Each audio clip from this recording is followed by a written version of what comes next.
عليكم ورحمة الله وبركاته. jirtu baga jiraatanii hordoftoonni amaan TV show marti keessanuu baga jiraatanii isiniin jecha arraan tana barnoota suuraalee keenya akkuma deengadda agarsiisee jira aappii jechuudha ka duraanii jechuudha afaan ingiliffaatiin yoo ta'e malee faxxanee bareechee isiniif hin fidu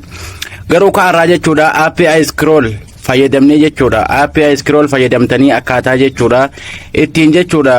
suuraalee barbaadan akka barbaadanitti hojjetachuu dandeessan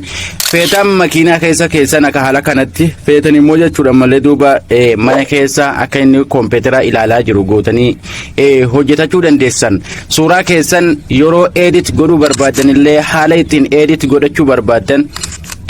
itti barreeffatanii haala isin ittiin edit godhatan isin agarsiisa jechuudha kanaafuu jechuudha channel kana warri taatan channel kana subscribe godhaa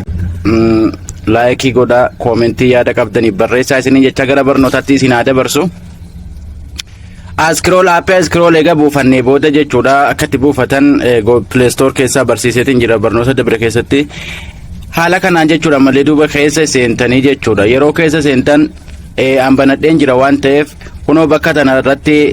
bakka ida'oo kana irratti suuraa nu gaafata bakka kanatti immoo jechuudha malee duuba barreeffama nu gaafata barreeffama barbaanne jechuudha haala barbaanne godhachuuf asuma irra tuqanne jechuudha an fakkeenyaa fi suuraa kana akka nama jechuudha akka nama konkolaataa oofaa jirutti naaf hojjedhu jedheetiin itti barreesse egaa suuraa asuma gaalarii keessa seennee itti fidannaa jechuudha suuraa kana akka nama konkolaataa oofaa jirutti naaf hojjedhu